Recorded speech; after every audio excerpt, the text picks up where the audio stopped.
കല്യാണം കഴിഞ്ഞ സ്ത്രീകളിൽ ഒരു സൈലന്റ് ആയിട്ട് അല്ലെങ്കിൽ ഒരു ലോൺലിനെസ് ഒക്കെ ഫീൽ ചെയ്യുന്ന ഒരു അവസ്ഥ ഉണ്ടാവാറുണ്ട്. അതിൻ്റെ ഒരു കാരണം കല്യാണം കഴിയുന്ന ആ സമയത്ത്, കല്യാണത്തിൻ്റെ ആ ടൈമിൽ അല്ലെങ്കിൽ ആ കുറച്ച് കാലത്തേക്ക് ഭയങ്കരമായിട്ട് ഒരു എഫേർട്ട് ഇടും. ആ ഒരു റിലേഷൻ മുന്നോട്ട് രണ്ട് സൈഡിൽ നിന്നും ഉണ്ടാകും. അതിനകത്ത് കമ്മ്യൂണിക്കേഷൻ ഉണ്ടാകും, ഇഷ്ടാനിഷ്ടങ്ങൾ ചോദിച്ചറിയും, മനഃപൂർവ്വമായിട്ട് കുറച്ച് സമയം കൂടുതൽ കൂടെ സ്പെൻഡ് ചെയ്യാനുള്ള ഒരു താല്പര്യമൊക്കെ ഉണ്ടാകും.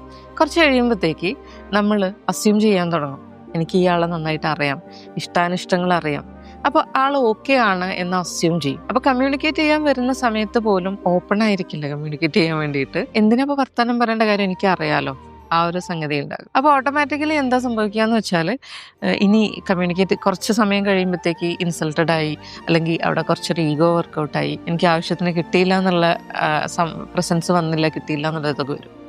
അപ്പോൾ ഇവിടെ നമ്മൾ ചെയ്യേണ്ടതെന്ന് വെച്ചാൽ, നമ്മൾ മനസ്സിലാക്കേണ്ടത് ഏതൊരു റിലേഷൻഷിപ്പ് ആണെങ്കിലും അതിൽ മനഃപൂർവ്വമായിട്ടുള്ള എഫേർട്സ് ആവശ്യമാണ് മുന്നോട്ട് പോകണമെങ്കിൽ. അപ്പോൾ അസ്യൂം ചെയ്യുന്നതിന് പകരം നമ്മൾ ക്വസ്റ്റ്യൻസ് ചോദിക്കുക.